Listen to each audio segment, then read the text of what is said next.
Good morning, good afternoon, or good evening, everyone. My name is Jiun, and I'm working for the Transport Sector Office at ADB, and I oversee the e-mobility support and investment platform. I'd like to warmly welcome you to today's webinar on accelerating adoption of e-mobility in Malaysia by Nur Zuriany binti Zaki. This webinar is organized under the e-mobility support and investment platform for Asia and the Pacific, which aims to build capacity and support the scaling up of financing of e-mobility projects.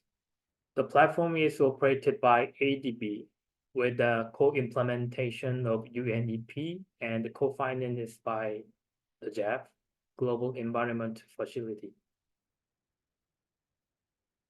If you would like to join the e-mobility community under the platform in order to stay up to date on the platform's activities, please fill in the assessment survey where you can leave us with your contact details. The QR code to the survey is now available on the screen, and we'll share a link to the survey in the chat as well. In this webinar series, we have an exciting lineup of discussions planned for you. On the screen, you can see the webinars coming up in the first quarter of this year, and we'll be sharing the program for the second quarter soon. In our next webinar, taking place in 2 weeks, Ms. Inga Peterson from the Global Battery Alliance will present the world's first battery passport pilot scheme and those key considerations for developing transparent and responsible battery value chains. We will share the registration link to that webinar in the chat. Tom Fleming from our implementing partner, Integrated Transport Planning, will be moderating today's session. So let me hand over to Tom to guide us through the rest of the webinar session. Now to Tom.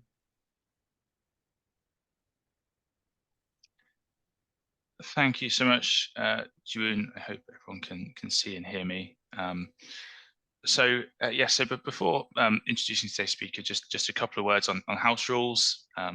To ensure a smooth webinar session, all microphones will be disabled, and at the end of the session, there'll be some time for questions from the audience. So please send us your questions through the Q&A function that's available at the bottom of your screen. You can send questions throughout the presentation, and in comparison to our webinar series last year, we've also extended the slot from 30 to 45 minutes, which is to ensure sufficient time for those questions. So please note this webinar will also be recorded and it will be shared online. Now, let me introduce our speaker for today's session, Nur Zuriany binti Zaki. Zuriany is Senior Analyst at Malaysia Green Technology and Climate Change Corporation. She holds a crucial role in MGTC's mobility division, implementing initiatives aligned with the 2021 to 2030 low carbon mobility blueprint. She actively engages stakeholders, advocates for policies, analyzes data, and conducts capacity building activities to support low carbon mobility and electric vehicle infrastructure growth in Malaysia. Without further ado, let me hand over to Zuriany for her presentation. As mentioned earlier, we'll have some time for Q&A at the end of the session. So please do post your questions as they come to mind. Zuriany, the floor is all yours. Thank you, Tom, and thank you for the rest of the introduction. And ADB colleagues for your commendable work in having this community platform for us to have a knowledge sharing among the nations. And myself, my name is Zuriany. Be sharing about EV charging development in Malaysia. I'm from the Malaysian Green Technology and Climate Change Corporation. Let me just open my screen to full screen. Okay. Okay, just a little bit about where we are. We are situated in the heart of Southeast Asia. Malaysia is consists of Peninsular Malaysia and the state of Sabah and Sarawak. Myself is from the state of Sabah, and the population has reached 33.5 million. As you can see, it is a mid-sized kind of country, whereby 75% of our population resides in the urban areas, and our GDP has reached about USD 12,000 GDP per capita. And relevant to our topic today, just to share about our vehicle population, we have reached 36.3 million vehicles in Malaysia, half of it being cars and half of it being motorcycles, and the rest are commercial vehicle. And be mindful that these are just registered number of vehicle, but our active vehicle on the road is 24 million.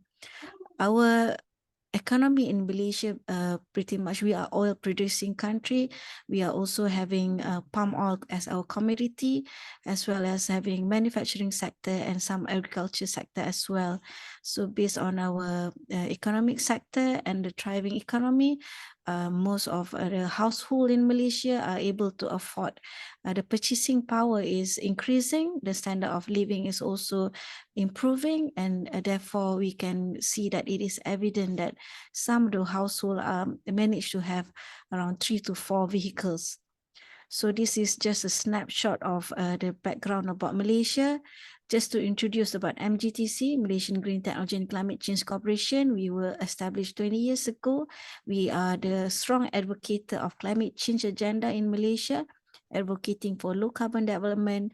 In particular, for my division, it is for low carbon mobility.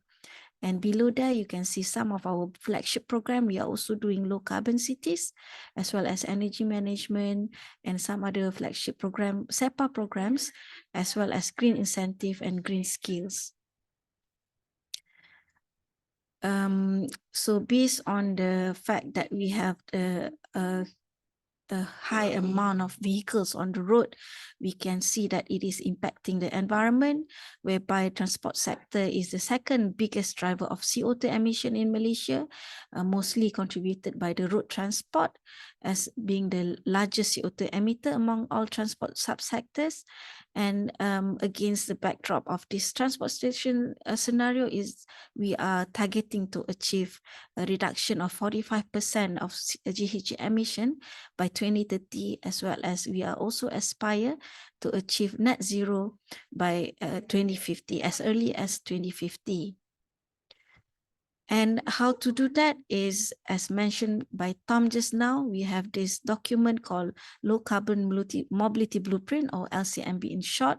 This is a key document that was approved by the Cabinet of Malaysia in October 2021, that is targeting to decarbonize land transportation, in support of other development policies such as national transport policy. We also have national automotive policy and renewable energy roadmap and other policy as well.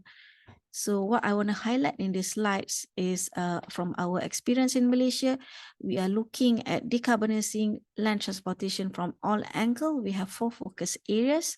The first one being addressing the 99.99% of ICE vehicles still on the road today by improving their efficiency. From multiple strategies, just to name a few, we have emission rating for vehicle type approval. We are also promoting a mandatory inspection of vehicle to ensure that all vehicles are running efficiently on the road, and those that do not meet the requirement should be taken off the road through end of life program. We are also looking into eco-driving, as well as addressing the high mileage vehicle, the commercial vehicle, via green logistics. And the topic relevant to our discussion today is electric mobility. This is focus area B, whereby we are looking into widespread adoption of EV, not only EV cars, but we are also promoting for electric buses as well as electric motorcycles. Not forgetting other alternative fuel. We are also looking into biodiesel as well as hydrogen fuel cell to ensure that we are exploring future technologies. And lastly, the focus area D on mode shift. We are this is a most important one. We want to reduce the private ownership of vehicles. Therefore, this focus area is focusing on mode shift towards mass transit, the public transportation, the rail, as well as promoting active mobility and micro-mobility. And we are targeting to achieve up to 165 million tons of CO2 equivalent by 2030. And as mentioned just now, this is just a quick snapshot of the 10 quick wins that we have identified, some of which are already completed. The government of Malaysia are doing some studies with regards to the 10 areas that we want to achieve by 2030. What I want to highlight here is that we also have government green vehicle procurement for EV fleet that we are hoping that the government could become the to lead by example by transitioning to EV first, to enable the infrastructure to be in place, as well as to raise awareness among the public that EV it could happen with the mass public as well. Now coming to JEF projects, this is a sharing from my side. I'm the National Project Manager for JEF number 7. We have EV is not a new thing in Malaysia. We have started it since the 1990s through Zuriany, which is the prototype by our national EV car. And throughout the journey, I'm not going to go in detail, but to rather highlight that in 2015, we started with a JEF project with some initial grant that we partner up with JEF implementing agency, UNIDO, to implement this first phase of a JEF called Energy Efficient Low Carbon Transport in Malaysia. And at the same time, we also received some grant from the government to roll out EV chargers across the country, which later becoming a brand called Charge EV. And under JEF project as well, we managed to install the first solar EV charging station in highway, and the rest are history, whereby all this development has managed to convince the government to start giving out incentive for EV, and the number of EV start picking up since 2022. And right now we have electric vehicle compendium being our living document that we are updating from time to time. This is under the Ministry of International Trade. This is the UNIDO project that I mentioned just now, JEF UNIDO project phase 1 that we completed in 2020. It is in accordance to the 3 components, first one being policy and regulatory, and number 2 is technology demonstration, and the third one is capacity building. So what we did in 2015 until 2020 is we managed to come up with the LCMB that I mentioned, that has become a very important document for Malaysia as a reference with decarbonizing land transportation. We also did some studies in Langkawi. Langkawi is an island in the northern part of Malaysia, whereby we conducted a baseline study on energy, environment, and socio-economics towards Langkawi as a low carbon island. And in Langkawi as well, we also demonstrated some EVs, 1 electric vehicle and 10 electric motorcycles. We also installed some EV charging stations along the highway, as you can see in the photos, as well as some EV charging for electric bus. We also managed to do some training module and training needs assessment, as well as a guideline on EV supply equipment. Now coming on to the current project that we are continuing from the previous one is called Accelerating the Adoption and Scale Up of Climate Smart Transport, ASCT project that we begin in 2022. We just kickstarted everything last year, and we are now coming into the initiation of project this year, whereby we're having 8 projects, of which one of it is concentrating on renewable energy-based smart charging and harmonization of EV supply equipment, as well as a study on freight mode shift. This is to ensure that our the goods carried on the road are being shifted to rail, particularly for electric trains. And we also looking into electric vehicle and sustainable battery ecosystem value chain roadmap that we are targeting to complete by next year. We are also demonstrating, similar to how we did last time, we also plan to demonstrate vehicle to grid. This is being done with our partner. MARI is Automotive Institute in Malaysia. We are partnering with them to demonstrate vehicle to grid. We are also partner with other players in the country to demonstrate renewable energy smart charging for electric buses, both in Peninsular Malaysia and East Malaysia. We are also demonstrating that remanufacturing of EV battery as well as battery swapping. We are also doing some training and joining this regional and global platform such as this one. Just to share a bit about what has happened previously under ELCT project. This is the project where we install EV charging along the highway, being the first one in Malaysia. And from the initial work that we have completed, today we can see the outcomes of having the first few installed along the highway. Now we have more than 56 charger and more coming along in the near future. This is quite an achievement, and we are really happy that this is rolling out as fast as we are anticipated. And another project that I just mentioned is the Langkawi Low Carbon Island. These are also some of the projects that we install chargers around the island to ensure that the range anxiety faced by the mass public, we want to showcase that even you are going for a holiday in Langkawi, range anxiety shouldn't be something that to be concerned by the mass public. You can simply charge anywhere in the island because of the charges already being rolled out. And now I would like to just share a bit of the current project approaches, having all the infrastructure in place, having the EV being demonstrated to the mass public. Now the concerns still coming from the public with regards to the energy that are being used, the electricity that we are majorly sourcing it from coal-based power plant. Therefore, we are looking into how do we then integrate renewable energy into charging the vehicle. So most of the project under JEF7 will be looking into sustainable energy for EV, whereby we'll be looking into RE-based smart charging for 3 type of vehicles: electric car, electric buses, as well as electric motorcycles. And the second most important one would be the EV battery.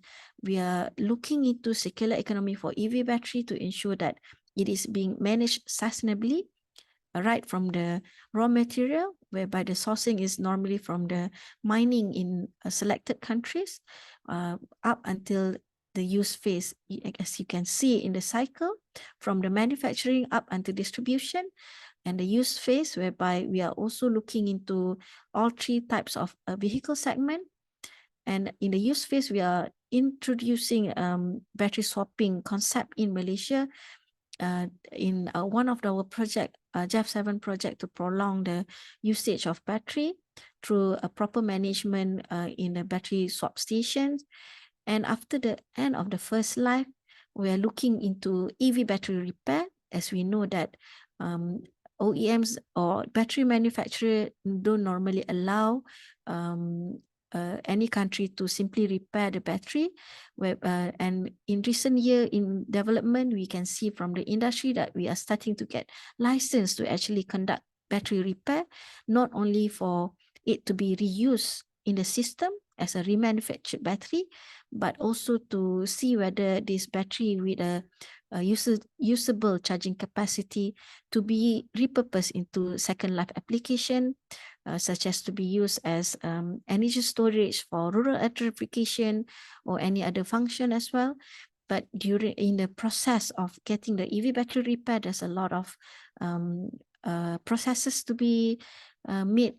For instance, having the safe transportation and safe storage of the EV batteries, as well as having a competent person, tools and equipment, and safety is paramount to ensure that when you do the testing and sorting to check the state of health and the state of charge of the EV batteries are being managed in accordance to the guideline to be developed in Malaysia. Then only after the end of the first life, then only we are looking into recycling this battery and closing the loop in the process. These are the things that under JEF7 project, we are pushing for these two approaches to be made known to the public as well as having it demonstrated. Now, coming into the specific topic that I would like to share with you is on EV charging development in Malaysia. This is giving you a snapshot on what it's like to own a car, EV car in Malaysia. This is EV price positioning with regards relative to the market price of ICE vehicle in Malaysia. As you can see that 46% of Malaysian can only afford vehicles that are less than 70,000 ringgit Malaysia. And but most of the vehicles are at a higher segment. This is mostly due to the price cap of our government policy that we would like to have our own EV car being manufactured, our national car to be in this segment in the near future. We are also looking at CKD to allow this sales of this vehicle within this price range to protect our economy as well. But we are looking into, we are seeing accelerated adoption of EV even in this segment by the members of the public as well. From what I shared just now, these are some of the government incentive already announced by the government that are facilitating the accelerated move in adopting EV in Malaysia. We are seeing some major players pledge to install more EV charging infrastructure in Malaysia. We also have multiple programs such as electric motorcycle encouragement schemes. We are looking into our prasarana, having to introduce electric buses in the near future. We are also having road tax exemption as well as other tax exemption just to encourage EV adoption in Malaysia. And at a glance, what are the number after having all the incentive announced in 2022? We are seeing accelerated adoption of EV from 2021 and from before, that the numbers are picking up very fast. In fact, in last year alone, the number of registered EV has reached to 9,000 EVs in that year alone. So currently we have 16,000 battery electric vehicle in Malaysia and 55,000 PHEV. The number of electric motorcycles are also getting higher, and we are anticipating a bigger number due to our scheme I mentioned just now, as well as the electric buses.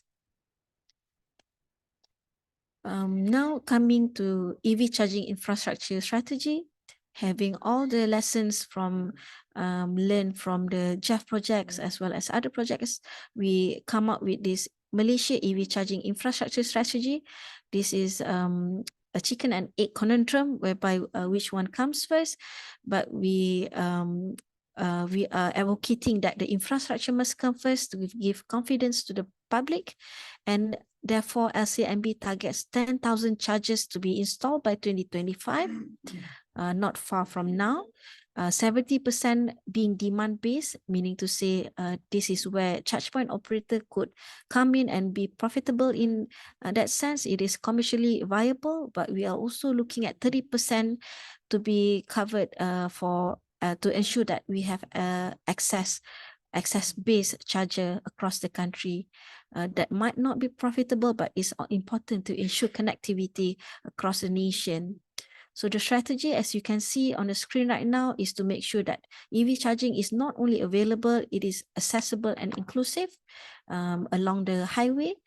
We are allocating 450,000 DC charger, and main destination, this is at places of attraction. It could be malls, it could be public areas. We want to install 6,000 AC chargers, and across the local councils is 550,000 DC charger and 3,550,000 AC charger. And we also besides having the numbers up, is to ensure that it is safe, reliable, and convenient. And therefore, a national guide on EV charging system has been introduced by our Energy Commission to ensure that the safety is being governed and regulated, to ensure that all chargers are being installed are safe to be used by the public. We are also looking at having integrated data management. I'll be talking about this later, as well as to ensure that all chargers are innovative, climate friendly, and resilient to climate change impact, especially for areas that are prone to flood. And we are also looking at having the industry of EV charging industry to be competitive and having enough skilled workers to actually support this sector. We also have planning guideline on EV charging base introduced by Ministry of Local Government Development to ensure that any installation are in accordance to the guideline by the local authority. As we know, the state land is a state matter, so any approval has to go through the local council. By having a plan at a federal level, this will be a guideline for all the local authority to abide to. Now, coming into a detail of this guideline, EV charging bay, we can see that these are some of the guidelines introduced to existing development of EV that are already installed in many areas, as well as new development, upcoming development. They have to ensure that the location of the EV charging, it has to be for DC charger in particular. It can only install at basement 1, ground floor, lower 1 and lower 2, level 1 and level 2. And there's also some sizing involved in terms of the size of the parking and the distance between the cars, as well as safety, to ensure that the some safety equipment are being ready in case of emergency, and as well as to guide all CPOs that the application procedure to install a particular chargers are being streamlined. This is to share Malaysia's 10,000 chargers mentioned just now. We have multiple states with multiple numbers being targeted at their respective places. Just to share with you that we are looking at along highways, at major main destination. This is in malls, and on or off street parking. This is at the local council. We in Malaysia, we also having this interministerial, interagency collaboration. We work with our Plan Malaysia is another agency that we work with, that they are the custodian of smart city, and we are integrating EV charging network within their system, where we can map out the 10,000 charger, the location of the existing one as well as future ones. Just to give you a snapshot, this is in the state of Selangor, which is a fast adopter based on the household income as well as the number of registered EV and EV cars available. Just to showcase to you how we are putting in the numbers of target of EV chargers to be installed in these areas. And this is a new development last year, that having a multiple CPOs would normally cause you to install multiple number of application. But the major ones in Malaysia, we have Charge EV, which was previously under our organization, Jom Charge and Gentari with Settle. They have come up with an agreement to ensure cross-tracking and cross-assess charging. They can use any of the apps to actually charge your EV car using other brand as well. This is quite an achievement, whereby this would address the convenience side of EV users and becoming more attractive for those that are thinking about owning an EV car. There's also an introduction of by DC Handal. This is one of our CPO to have no app. In fact, you only need your credit card to just immediately charge your car. These are among innovative technologies introduced by the industry to give convenience to user. And based on the 10,000 mentioned just now, we also have pledges by our highway operators as well as major malls in Malaysia in terms of target setting. They have pledged to install some of the numbers to contribute towards our target of 10,000 by 2025. These are some of the another solution introduced by the CPOs, whereby this could use as an emergency in the case of highway breakdown. This van could quickly come and rescue you instead if you are stranded with an empty battery. And coming on to the most important part is on the skills and reskilling of talent. We know that EV with a new powertrain and technologies, we need to upskill this current talent from ICE to EV. So what MGT has done is through JEF project, this is one of the outcome whereby we managed to get this document out called National Competency Standard NCS on EV charging station.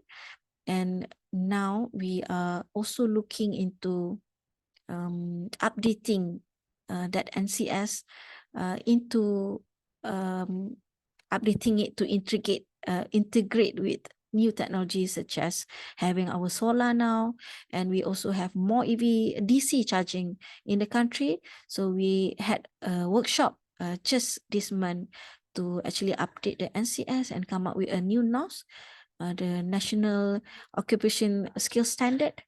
The first one being updating the NCS on EV charging. And we are also looking at developing a new NOS on EV battery repair that I mentioned just now. This is to equip the current workforce with the right skills and competency to actually repair those battery so that the warranty is still intact and this safety is being taken care of. And lastly is coming up with new NOS on the EV battery recycling for dismantling and sorting. And with that, I would like to thank you and my appreciation to ADB for giving us this slot to share about the EV charging development in Malaysia. Thank you. Thank you so much, Zuriany. That was really, really inspiring to see that there's so much going on in Malaysia, and great to see also that you're playing a leading role in Malaysia's transition to EV. And also, I must say, great that you're thinking about the end of life process of batteries as well, which I think is clearly really important. And I think we all look forward to seeing the continued development of your project as over the years to come. So thank you so much for that. We will jump into the Q&A. We've got around 15 minutes or so, so please do continue to post any questions. I see there are some coming through already, which is great. I'll take the first one, which is what have been the main challenges and learnings of the project so far, and what advice would you give to transport colleagues in other countries who are looking to roll out EV charging infrastructure at scale?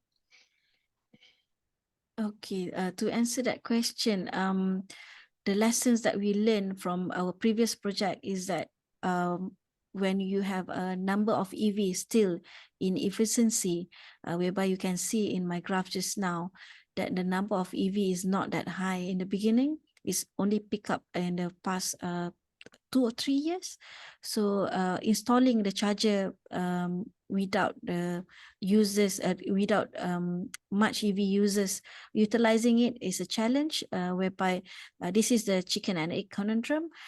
So the government stands at having the infrastructure to be there first, but we now learn that in our Langkawi project, for instance, when the chargers are being installed with the technology advancement, we can see that some of the technology has become obsolete due to a new technology coming in.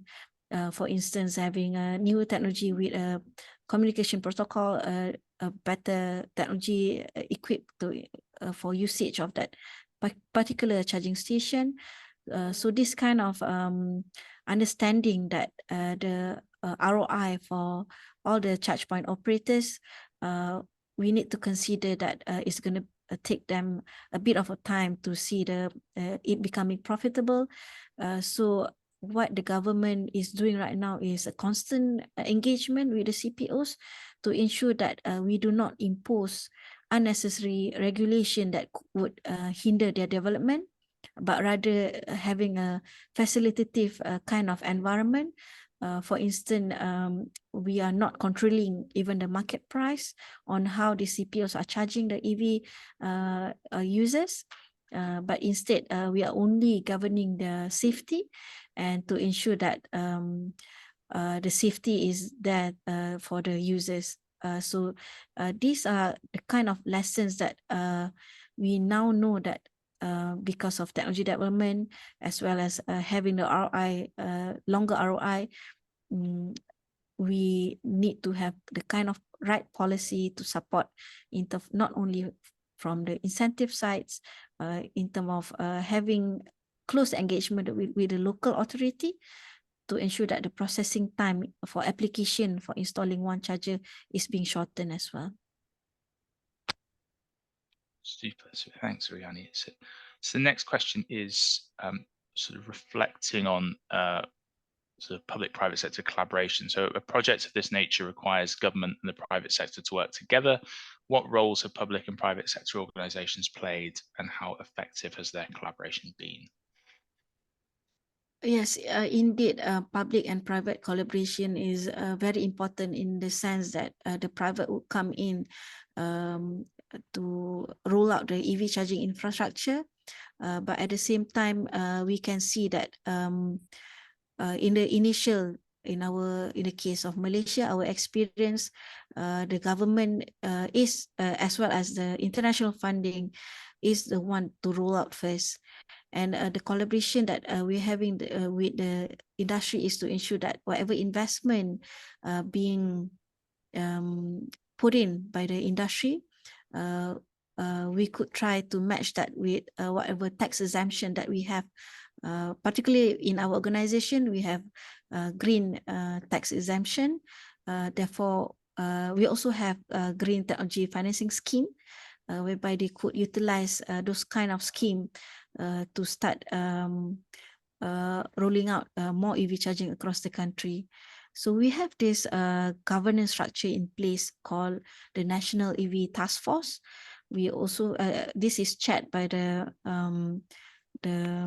Ministry of International Trade, and we also have another committee called the National Steering Committee for EV. That is chaired by the highest level, which is the minister. And all these private sectors, they come in as an association. So they come together through association to voice out the concern. So this is where the government, the public and private, having this close engagement to ensure that whatever concerns are being addressed by the government. And we also have another association called EV Owner Vehicle Club that representing the EV owners. They're also coming in under the umbrella of the government to actually discuss the concerns from the user side. So this kind of arrangement between the private, the users, and the government being addressed at one platform. Thanks, Zuriany. And aligned to that, we have a question from Alvin, who's asking a little bit more information about the government's role in vehicle procurement for EV fleets. It'd be great if you could share some insights on that one. Yeah, I see that I've been caught that in my earlier slides that we are having government green vehicle procurement.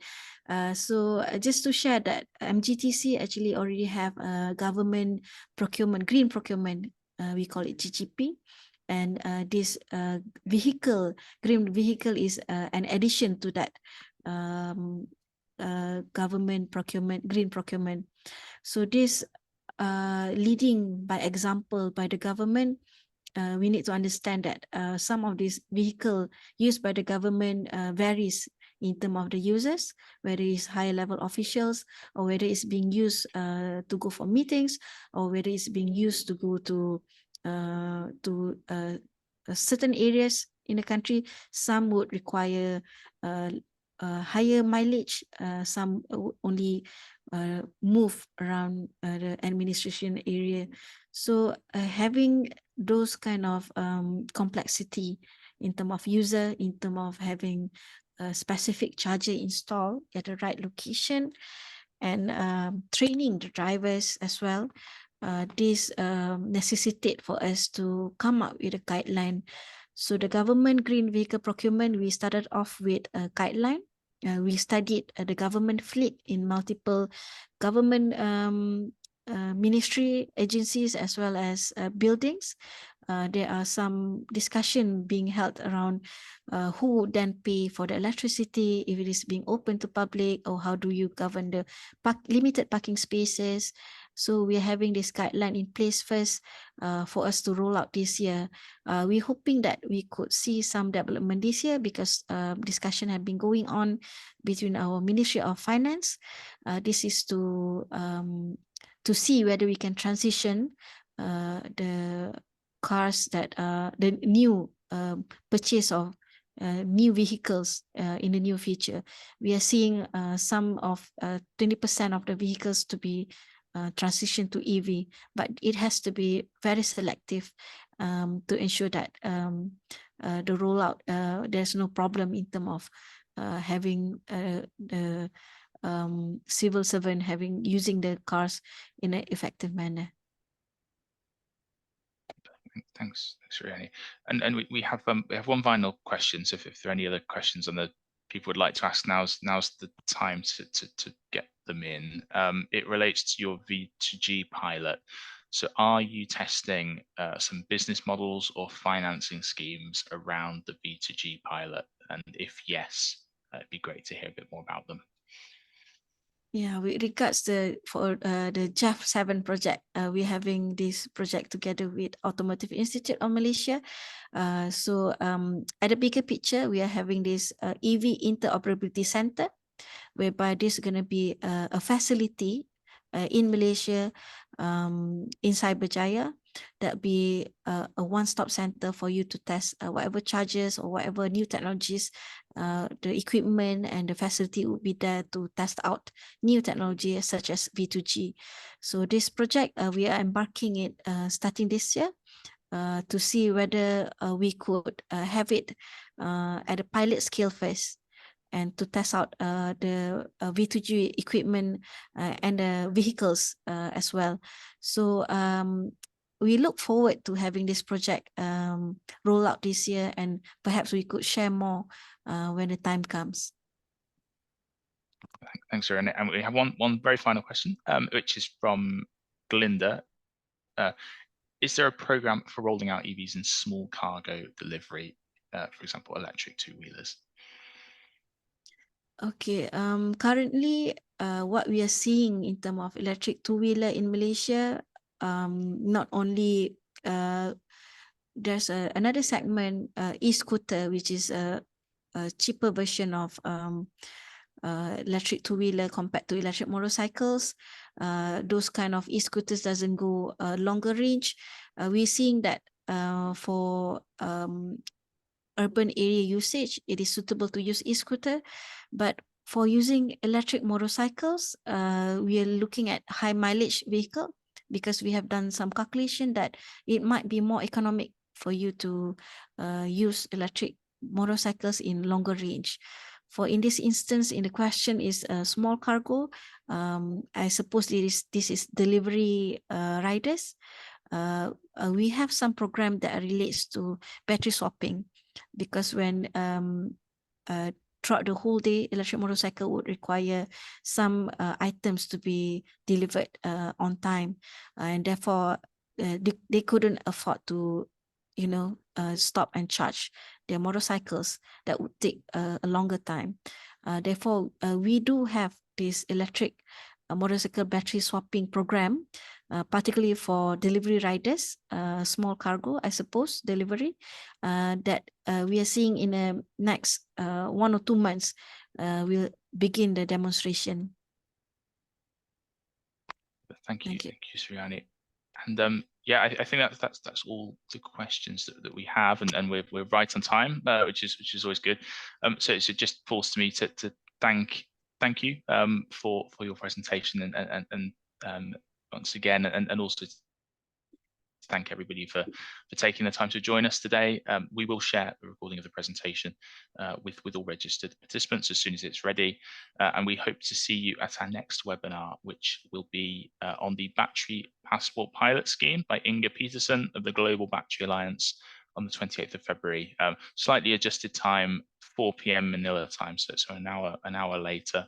But we look forward to seeing you there. Thank you, everybody, for joining us today.